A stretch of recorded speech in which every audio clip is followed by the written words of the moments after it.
akan terbang tinggi di tengah badai hidup. Ku tak menyerah, Kau kekuatan dan perlindungan bagiku, pertolonganku di tempat maha tinggi. Ku mengangkat tanganku, aku berserah. Kau ku nantikan, Kau yang ku sembah, Yesusku, Rajaku. Kau ku nantikan, Kau yang ku sembah, Yesusku, Rajaku. Terima kasih Tuhan. Benar ya Tuhan, Engkau adalah yang kami nantikan, Engkau adalah yang kami sembah, Engkaulah perlindungan, Engkaulah kekuatan kami, pertolongan kami di saat badai kehidupan datang dalam hidup kami. Saat ini Tuhan, kami telah merenungkan kebaikan, kasih, cinta Tuhan di dalam kehidupan kami. Kalau saat ini kami akan mendengarkan firman-Mu, biarlah firman-Mu itu yang akan mengajar, menyatakan kesalahan kami, memperbaiki kelakuan dan mendidik kami di dalam kebenaran. Biarlah kami Engkau perlengkapi ya Tuhan, agar kami dapat menjadi umat-Mu yang Kau perlengkapi dalam setiap perbuatan yang berkenan di hati-Mu. Berbicaralah kepada kami ya Tuhan, biarlah Roh Kudus yang akan menyertai pemberitaan ini dari awal sampai akhirnya. Biarlah Engkau ya Roh Kudus yang juga akan membuka hati kami, agar kami memperhatikan dengan baik-baik, mendengarkan dengan sungguh-sungguh segala firman-Mu, dan kami menyimpannya dengan lemah lembut di dalam hati kami. Terima kasih ya Tuhan. Di dalam nama Tuhan Yesus kami berdoa. Amin. Silakan duduk teman-teman. Shalom. Ya puji Tuhan, ya ini pertama kali ya saya ada di tempat ini. Terima kasih sudah diberi kesempatan, dan sebelumnya izinkan saya memperkenalkan diri saya terlebih dahulu. Saya adalah Andika Wibisono. Saya bekerja sebagai dosen di Universitas Petra dan UPH. Saya mengajar mata kuliah filsafat agama dulu ya. Nah, ini di sini ada mantan mahasiswa saya rupanya ya. Ini adalah Marco, ini mahasiswa saya. Udah lama tidak bertemu, tiba-tiba hari apa itu ya Marco ya? Bulan lalu ya kamu chatting, kemudian shalom Pak. Dulu gak pernah begini dia kalau ngomong ya kan. Dulu kalau ketemu, selamat pagi Pak, saya ingin menanyakan tugas, kira-kira apa yang harus dikerjakan. Kalau sekarang sudah beda, shalom Pak. Nah gitu ya. Nah ini baru ketemu lagi ya hari ini ya. Lupa udah pakai, ini batik atau bukan ini ya. Jadi udah mulai ke batik, udah kayak bupati aja ini jadi dia ya. Nah oke, baik ya, jadi itulah perkenalan singkat dari saya. Nah, teman-teman, hari ini saya akan menyampaikan satu tema yang saya kasih judul Win Over Temptation, menang atas pencobaan. Nah, sebelum kita membaca ayat yang akan kita pelajari hari ini, izinkan saya untuk memberikan sebuah penjelasan terlebih dahulu begini. Bagaimana sih seharusnya kita itu memahami ajaran iman Kristen kita? Saya ulangi ya, bagaimana sih seharusnya kita itu memahami ajaran iman Kristen kita. Nah teman-teman, iman Kristen kita itu selalu berbicara mengenai karya penebusan Kristus, betul ya? Iman Kristen kita berbicara tentang karya penebusan yang Allah lakukan di dalam kehidupan manusia. Nah, bagaimana cara Allah itu menyatakan karya penebusannya? Pertama-tama yang dia lakukan adalah dia harus datang ke dunia untuk yang pertama kali. Jadi karya penebusan Allah itu dimulai dari kedatangan Yesus Kristus yang pertama. Dalam apa? Dalam inkarnasinya. Inkarnasi itu artinya dia menjadi manusia. Dia mati, dia bangkit. Itulah karya penebusan pertama yang ia kerjakan di dalam kehidupan umat manusia pada kedatangannya yang pertama. Nah tetapi karya penebusan Allah ini ternyata tidak berhenti di sejak awal itu. Karya penebusan Allah nggak berhenti pada saat kedatangannya yang pertama. Ternyata karya penebusan Allah ini ternyata terus bergerak maju menuju akhir zaman nanti. Pada saat kedatangan dia yang kedua kali. Nah pada saat kedatangan dia kedua kali itulah kita mengalami yang namanya keutuhan penebusan. Saya ulangi ya teman-teman ya. Karya penebusan Allah itu sudah dimulai pada saat kedatangan Yesus yang berapa? Pertama. Dia menjadi manusia, dia mati di kayu salib, dan dia bangkit dari antara orang mati. Itulah karya penebusan yang dia kerjakan pada saat kedatangan pertama. Tapi karya penebusan Allah itu tidak berhenti pada awal dia datang. Karya penebusan itu terus bergerak maju menuju keutuhannya pada saat nanti Yesus datang kedua kali. Nah, selama proses dari dia datang pertama dari 2000 tahun yang lalu sampai dia datang lagi nanti yang kedua, orang Kristen ternyata itu dan dunia ini tentu saja hidup di antara dua zaman semacam ini. Zaman kedatangan pertama dan kedatangan kedua yang akan nanti terjadi di akhir zaman. Orang Kristen itu hidup di antaranya ini. Gereja di mana saja dia berada dan dunia di mana kita tinggal ini akan terus berada di antara dua zaman itu. Dan sampai saat itu tiba, sampai saat kedatangan Kristus yang kedua itu tiba, gereja harus tahu ini. Orang Kristen akan terus mengalami pencobaan. Saya ulangi ya, kita hidup di dua zaman. Kedatangan pertama dan kedatangan kedua. Sampai saat itu tiba, jadi dalam proses kita ini menyongsong kedatangan Yesus yang kedua, orang Kristen mengalami apa selama di dunia? Orang Kristen ngalamin yang namanya pencobaan.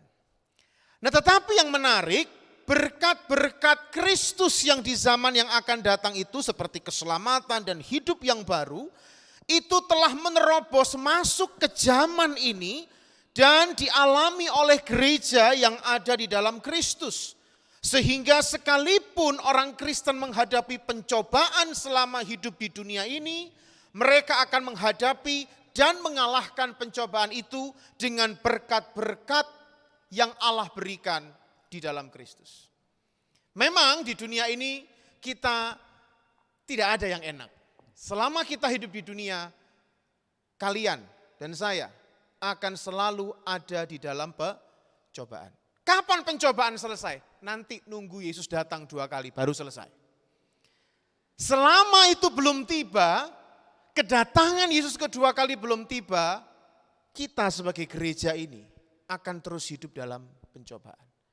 Tapi karena kita sudah ada di dalam Kristus, berkat-berkat Allah yang ada di masa yang akan datang itu sudah diawali di saat kita menerima Kristus. Sehingga kita akan menghadapi pencobaan, mengalahkan pencobaan dengan berkat-berkat dari Allah di dalam Kristus. Amin ya, paham ya sampai sini ya.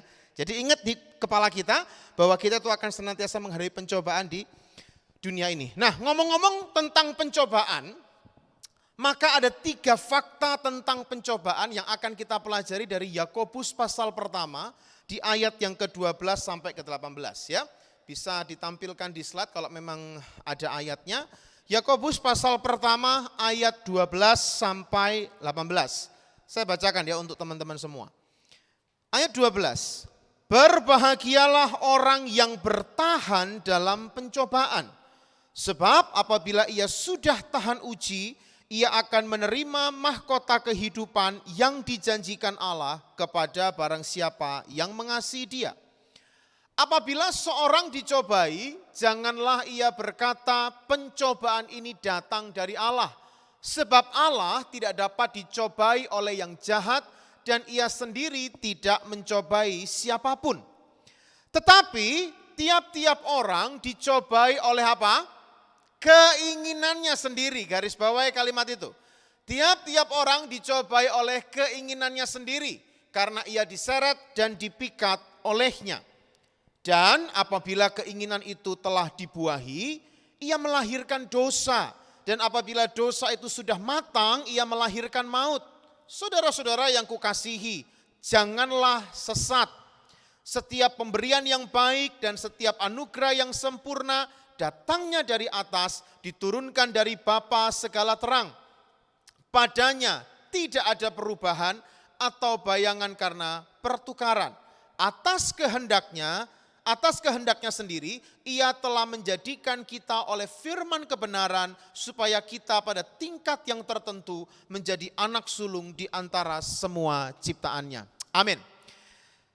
Seperti yang sudah saya katakan tadi, ada 3 fakta tentang pencobaan yang kita bisa pelajari dari surat Yakobus ini. Nah, 3 itu apa? Yang pertama kita akan coba cari tahu dulu sumber pencobaan itu dari mana. Nah, terus yang kedua, kita mau tahu dong cara kerja pencobaan itu seperti apa. Dan yang kemudian ketiga, solusi menghadapi pencobaannya seperti apa. Ya, jadi ada 3 ya, sumbernya dari mana, cara kerja pencobaannya kayak gimana, kemudian solusi supaya menangnya seperti apa. Nah, kita lihat yang pertama. Di dalam hidup kita ini sebagai orang Kristen, itu setidaknya ada 2 pencobaan yang kita alami. Mungkin yang pertama adalah pencobaan dari luar. Nah, pencobaan dari luar itu kita bisa lihat di Yakobus pasal pertama, coba. Kita lihat Yakobus pasal pertama ayat 2 sampai 3. Yakobus pasal pertama ayat 2 sampai 3. Saudara-saudaraku, anggaplah sebagai suatu kebahagiaan apabila kamu jatuh dalam berbagai-bagai pencobaan. Sebab kamu tahu ujian terhadap imanmu itu akan menghasilkan ketekunan. Nah, pencobaan yang tipe pertama ini biasanya pencobaan yang terkait dengan tantangan iman. Mungkin kamu ada di tengah komunitas yang bukan Kristen. Terus kamu diminta mau menyangkali imanmu atau tidak. Nah, ini adalah pencobaan yang kalian akan alami sebagai orang Kristen. Mungkin kalian punya keluarga yang belum Kristen, seperti saya ini punya keluarga yang belum Kristen. Kalau papa mama saya sudah Kristen, tapi om, tante, saudara sepupu itu belum Kristen. Mereka apa? Mereka adalah Islam. Dan Islamnya mereka bukan Islam abangan. Islam daripada saudara-saudara saya, om saya, tante saya itu adalah Islam syar. Pada waktu saya ada di tengah-tengah mereka, seringkali iman saya dulu itu ditanya, masa iya sih Maria manusia melahirkan Allah dari kandungannya? Mustahil ajaran imanmu itu. Nah, ini pencobaan sebenarnya. Iman kita itu ditantang untuk bisa dipertanggungjawabkan atau tidak ketika kita ada di tengah-tengah mereka. Bahkan mungkin yang paling sulit adalah pencobaan orang Kristen yang dari luar ini apa? Penderitaan, aniaya. Seperti Kristen yang ada di tanah Arab. Mereka nggak pakai ditanyain tentang mau menyangkal Yesus atau tidak. Mereka juga nggak bakal ditanyain seperti apa sih Yesus itu. Mungkin nggak sih Maria manusia itu melahirkan Firman menjadi manusia, Allah menjadi manusia. Apa iya manusia bisa mengandung Allah? Tidak ada mereka ditanya begitu. Mereka langsung ditangkap, mereka langsung disuruh sujud, mereka langsung siap untuk digorok. Itu pencobaan dari luar. Kita masih bersyukur teman-teman ya. Kita ada di Indonesia, kita dilindungi hak ibadah kita.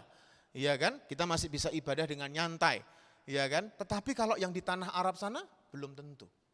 Mereka ditangkap, mereka dibunuh. Ya kan, istri mereka kadang diperkosa, harta mereka diambil. Itulah pencobaan yang datang dari luar. Tapi menghadapi pencobaan yang datang dari luar, Yakobus bilang apa? Anggaplah sebagai suatu kebahagiaan. Bisa enggak? Susah ya.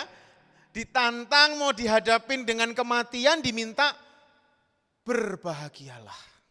Anggaplah sebagai suatu kebahagiaan kalau engkau jatuh dalam berbagai-bagai pencobaan.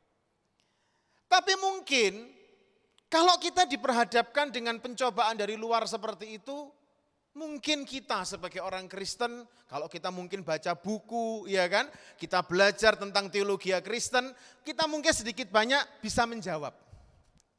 Ada juga orang yang kalau ditantang dengan kematian, kalau dia sudah sangat komit dengan Yesus, pasti dia tidak akan menyangkal Yesus dan lebih memilih mati. Mungkin kalau kita dihadapi tantangan pencobaan dari luar, kita masih bisa kuat. Tapi ada yang seringkali terlewat dari kita, pencobaan dari dalam.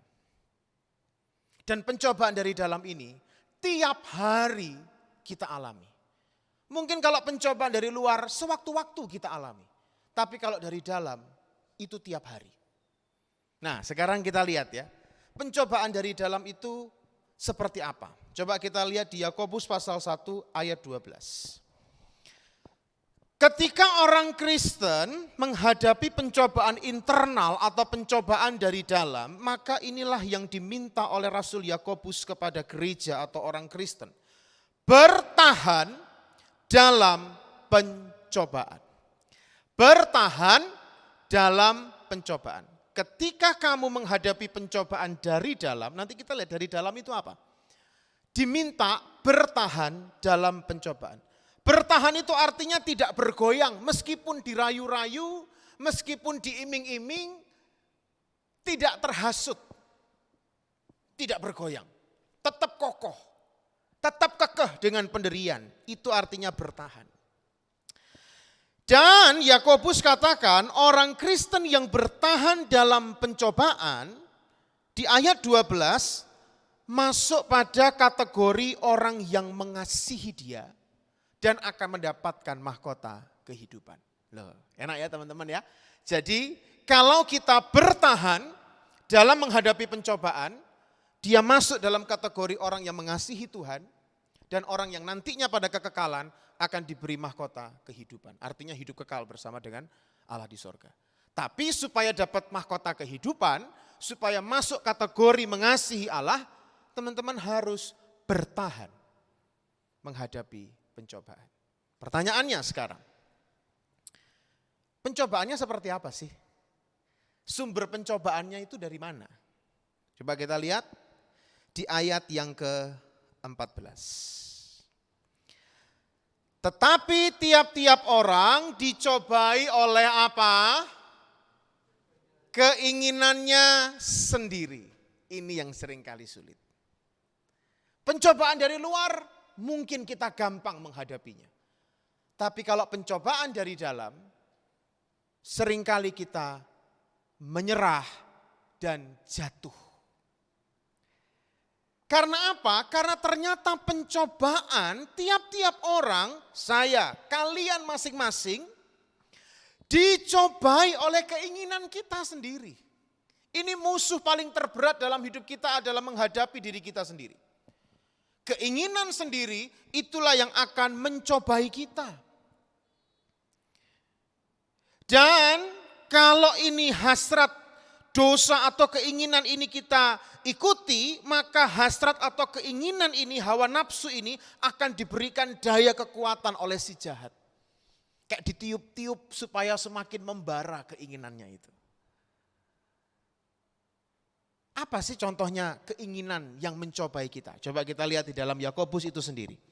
Yakobus pasal yang keempat. Yakobus pasal keempat, ayat yang pertama sampai ayat yang ketiga dulu. Coba kita lihat Yakobus pasal 4 yang pertama. Dari manakah datangnya sengketa dan pertengkaran di antara kamu? Bukankah datangnya dari hawa nafsumu yang saling berjuang di dalam tubuhmu? Berarti, coba ayat 1 dulu, jangan di berikutnya. Jadi di dalam hidup manusia seringkali terlibat pertengkaran. Kenapa? Karena ada hawa nafsu di dalam diri manusia yang terus berjuang di dalam diri kita. Nah hawa nafsu itu munculnya, beroperasi, bekerja ketika kapan? Baru ayat 2, coba lihat. Kamu apa? Mengingini sesuatu. Apa yang kalian ingini di dalam dunia ini? Pengen punya pacar, betul ya? Pengen punya cewek. Seringkali orang kalau ingin punya pacar udah lama menjomblo, pengen punya cewek, seringkali siapa saja yang dilihat itu langsung diambil rembat aja. Tidak pakai berdoa dulu. Contoh, Kejadian coba kita lihat ya. Kejadian pasal yang ke-6. Itu dibatasi tadi ya, Kejadian pasal ke-6. Ayat yang saya kok lali ayatnya ya. Kejadian 6 nih, ayat yang ke-1 dan 2. Coba kita lihat. Kejadian 6 ayat 1 dan 2. Ketika manusia mulai bertambah banyak jumlahnya di muka bumi, dan bagi mereka lahir anak-anak perempuan, maka anak-anak Allah melihat bahwa anak perempuan manusia itu cantik-cantik. Lalu apa? Mengambil istri siapa saja yang disukai mereka. Hati-hati dengan keinginanmu. Atau mungkin ada kita yang suka mempermainkan perasaan orang.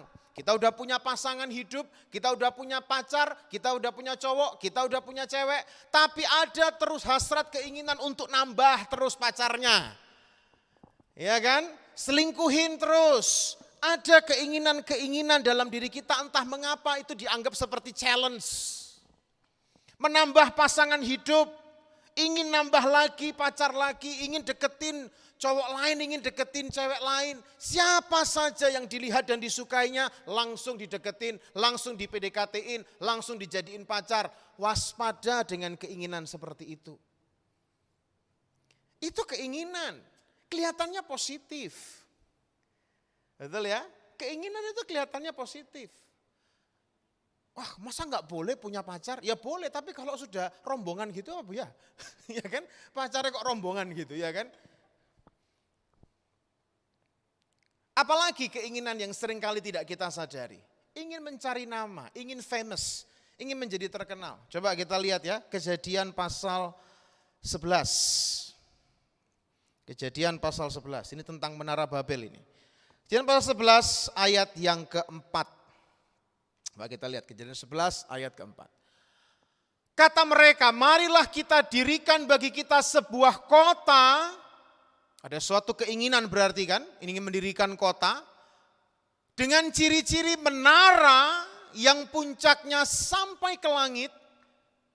Dan apa selanjutnya? Marilah apa? Kita cari nama. Bangun gak ada yang salah.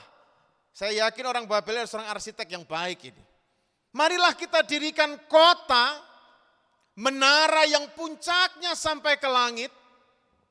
Tapi enggak titik. Marilah kita cari nama. Punya keahlian, punya kemampuan, punya talenta, punya potensi. Seringkali tanpa disadari kita ingin dengan potensi itu kita naikkan diri kita supaya kita dikenal orang, dapat pujian dari orang. Keinginan. Dan keinginan semacam itu hati-hati. Menimbulkan hawa nafsu. Siapa lagi? Coba kita lihat ya, 2 Samuel sekarang. Kita lihat 2 Samuel pasal yang ke-11 ayat 1. Pada pergantian tahun, pada waktu raja-raja biasanya maju berperang, maka Daud menyuruh Yoab maju beserta orang-orangnya dan seluruh orang-orang Israel. Mereka memusnahkan Bani Amon dan mengepung kota Raba. Yang lainnya perang. Daud di mana? Tinggal di Yerusalem. Kita lihat ayat kedua. Sekali peristiwa pada waktu petang, ketika Daud bangun dari tempat pembaringannya, berjalan-jalan di atas soto istana, tampak kepadanya seorang perempuan sedang apa? Ini loh bahaya ini. Dia punya balkon masalahnya. Di atas sotoh istananya. Yang lain perang, biasanya dia ikut perang, kali ini dia cuti lah. Cuti perang, ya silahkan yang lainnya berperang. Udah jadi rojo soalnya kan. Jadi rojo merasa udah jadi raja, yang lain berperang. Di soto rumah. Terus ngintip gitu. Perempuan sedang mandi. Enggak titik, diberikan deskripsinya. Perempuan yang mandi itu sangat elok, rupanya. Yang laki-laki enggak usah bayangin mandinya gimana, ya. Jadi sedang mandi, elok rupanya. Coba kita lihat berikutnya di ayat yang ketiga. Harusnya setelah dia tahu itu mandi, elok rupanya titik. Ini malah cari informasi. Daud menyuruh orang bertanya, loh ini adalah informasi berarti kan. Tentang perempuan itu. Siapa? Itu Batsyeba binti Eliam, istri Uria, orang Het itu. Lanjut. Setelah tahu namanya, dia punya aksi ini. Daud menyuruh orang mengambil dia, perempuan itu datang kepadanya, lalu apa? Daud tidur dengan dia. Dimulai dari mana? Keinginan. Hati-hati ya. Kadang hal-hal semacam ini, itu enggak disadari itu muncul. Keinginan. Hati-hati dengan keinginanmu. Ingin famous, ingin terkenal, potensimu ingin diet bukan untuk memuliakan Tuhan, tapi ingin sekedar dipuji orang, engkau pintar, engkau hebat, engkau berbakat. Dengan alasan mengaktualisasi diri, hati-hati itu. Apalagi ketika seperti Daud, tidak ada kegiatan aktivitas apa-apa, lagi santai di rumah, lagi sedang tidak ada apa-apa, browsing. Apa yang di browsing? Film porno. Melihat perempuan. Apa yang ingin di browsing? Ini mesti hati-hati. Keinginan. Itu erat ternyata kaitannya dengan hawa nafsu. Kita lanjut kepada Yakobus tadi. Kembali kepada tema kita. Yakobus 1 ayat 14. Tiap-tiap orang dicobai oleh keinginannya sendiri.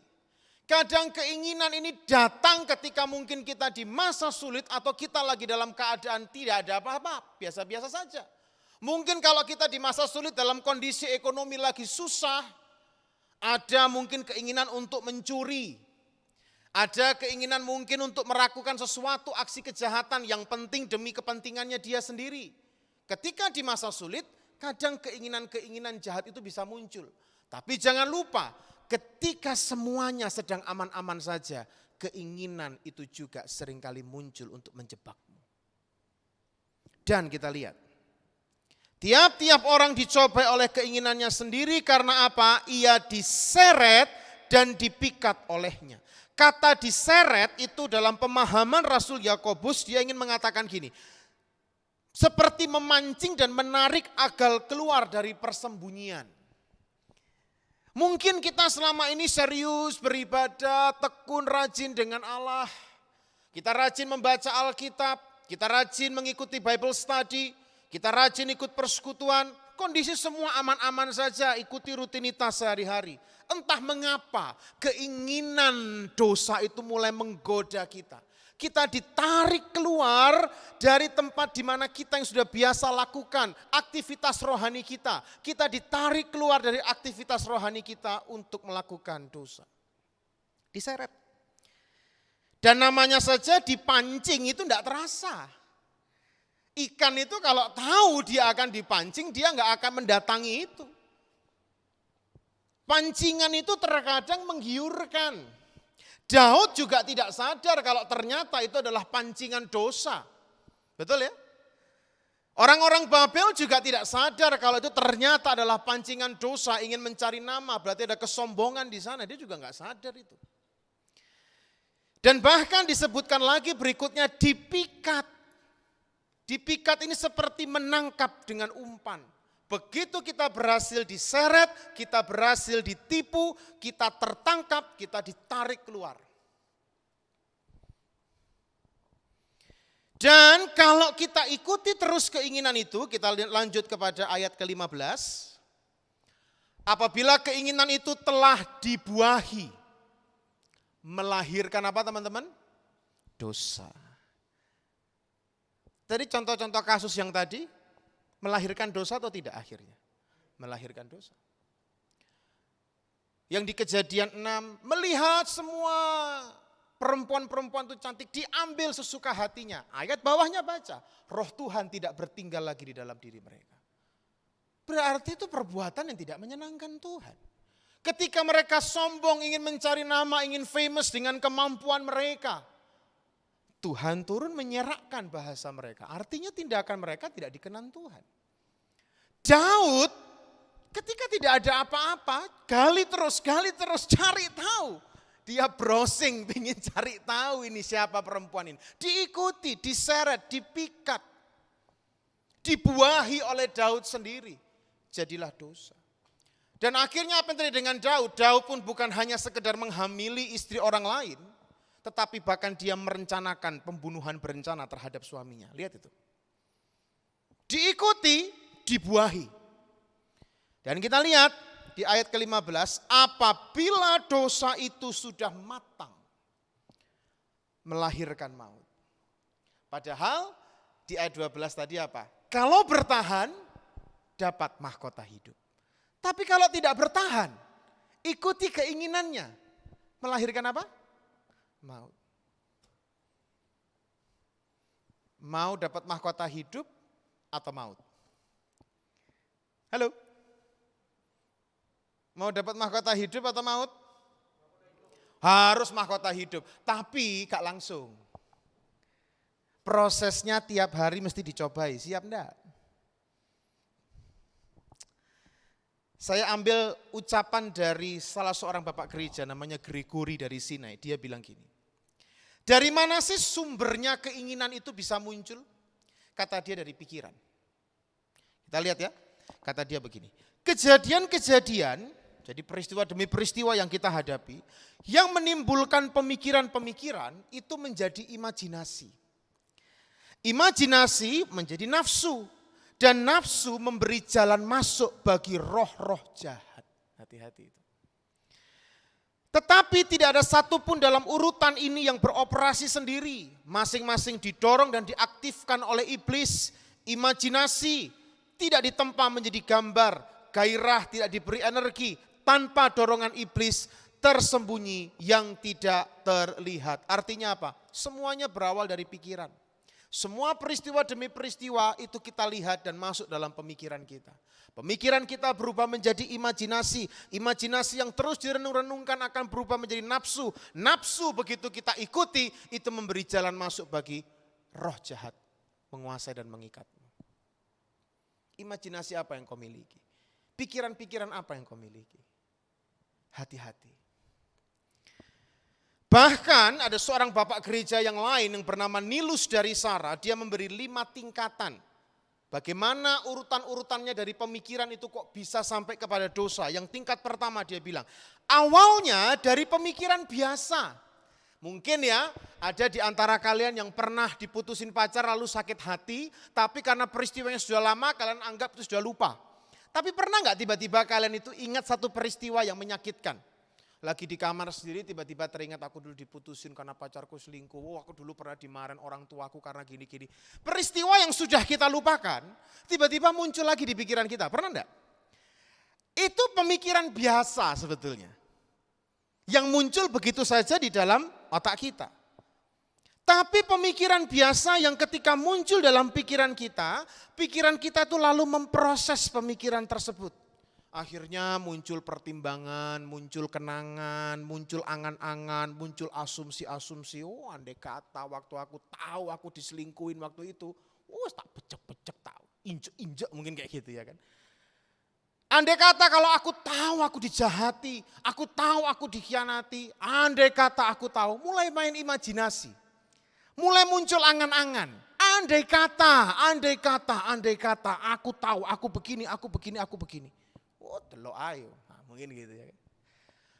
Entah mengapa ketika kita sedang berangan-angan, berimajinasi seperti itu teman-teman. Muncul lagi yang tadinya luka yang sudah lama kita tinggalkan, muncul lagi. Betul ya?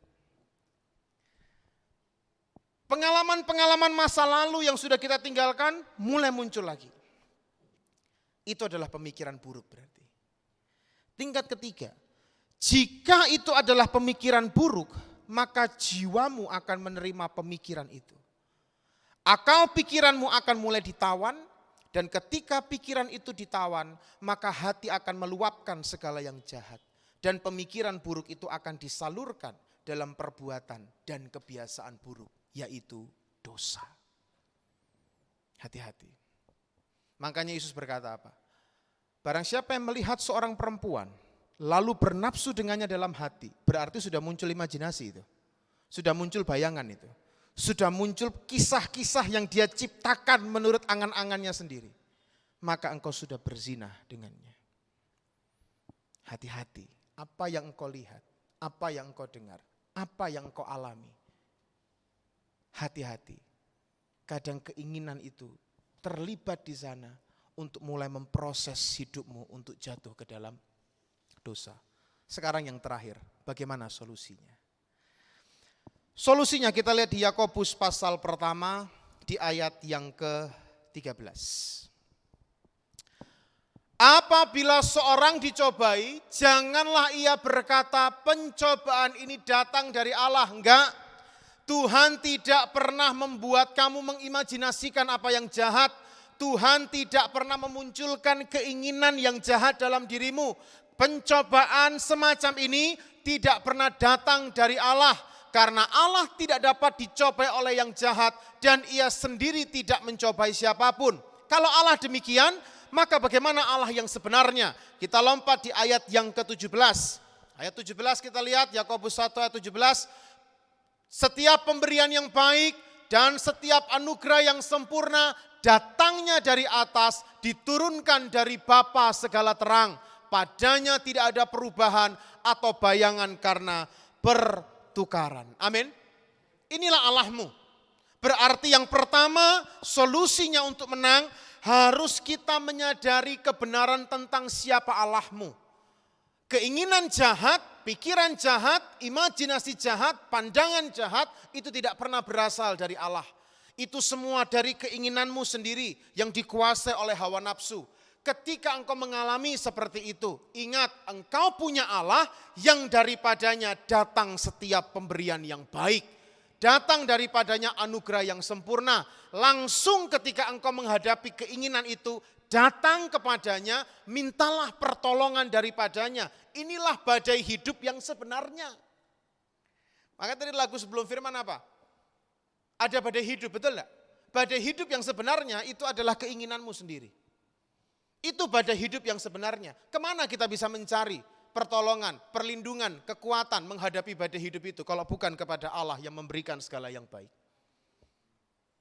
Dan Allah sudah menunjukkan pemberian yang baik ketika dia mengawali dengan menyelamatkan kita. Coba kita lihat di ayat 18. Atas kehendaknya sendiri, ia telah menjadikan kita oleh firman kebenaran. Kata menjadikan kita itu artinya melahirbarukan kita. Dia sudah melahirbarukan kita ketika kita mendengar firman Injil itu. Dan ketika kita ada di dalam dia, maka kita dijadikan pada tingkat yang tertentu, kata ayat 18, menjadi anak sulung di antara semua ciptaannya. Kita menjadi orang-orang yang menjadi unggul di dalam kita menghadapi pencobaan itu. Maka teman-teman, solusi untuk menang atas pencobaan, atas keinginan-keinginan itu, haruslah teman-teman mulai datang kepada Allah di dalam doa. Jangan tinggalkan doa. Benar, jangan tinggalkan doa. Dalam satu hari setidaknya, engkau ada menyediakan waktumu untuk berdoa kepada Tuhan. Karena doa itulah di mana segala pemberian yang baik, anugerah yang sempurna, pertolongan Allah itu diberikan kepadamu. Memampukanmu untuk menghadapi keinginanmu sendiri. Membuatmu peka bahwa ini adalah keinginan jahat. Aku harus segera menyingkirkannya. Dan solusi yang berikutnya adalah menjaga pikiranmu. Paulus katakan, pikirkanlah perkara-perkara surgawi. Ingat kebaikan Tuhan, ingat keselamatan yang ia berikan, ingat ayat-ayat yang kau baca. Renungkan firman Tuhan di dalam kehidupanmu. Beri perhatian secara konstan kepada firman Allah. Kontemplasilah, nikmatilah Allah dalam keteduhanmu, dalam pikiran yang tenang. Ketika engkau mengisi hidupmu dengan segala aktivitas rohani semacam ini, maka engkau akan melihat lambat laun, keinginan hawa nafsu itu akan mulai terkikis. Suatu hari saya berdoa, ini saya tutup dengan sebuah kesaksian ini. Suatu hari ketika saya berdoa dalam suatu doa kontemplasi, Tuhan memberikan sebuah pencerahan kepada saya begini. Rumahmu itu adalah biaramu. Nah ini katanya, kalau biara itu kan pasti tempat yang sunyi, sepi begitu ya. Rumahmu adalah biaramu. Jangan abaikan aktivitas rohanimu di sana. Jangan berbuat dosa di rumahmu. Rumah kita adalah tempat di mana kita tidak bertemu dengan orang lain dan hanya kita sendiri di sana. Aktivitas apa yang paling sering kita lakukan ketika kita sendiri? Mengikuti keinginan kita? Mengikuti imajinasi kita? Atau kita justru mengalihkan itu semua selama kita di rumah dengan aktivitas rohani? Berdoa, membaca firman, berkontemplasi tentang Allah, mengingat firman Allah, merenungkan Allah, mengkoreksi diri sendiri. Apakah aktivitas rohani itu yang kau lakukan? Kalau engkau terbiasa melakukan aktivitas rohani seperti itu di rumahmu yang adalah biaramu itu, maka engkau akan mulai mengalami Tuhan. Hawa nafsumu pelan demi pelan, keinginan hawa nafsumu terkikis, dan diarahkan semuanya untuk kemuliaan Tuhan. Amin. Itulah 3 fakta tentang pencobaan. Dan kiranya kita semua dimampukan oleh Tuhan untuk menang menghadapi pencobaan. Mari kita berdoa.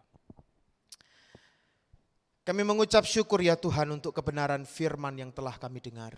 Dan biarlah firman ini boleh Engkau tanamkan dalam hati kami. Dan boleh kami ingat setiap hari. Karena kami pun setiap hari akan menghadapi pencobaan demi pencobaan. Mampukan kami ya Tuhan. Terima kasih ya Allah Tritunggal Maha Kudus. Di dalam nama Tuhan Yesus kami berdoa. Amin.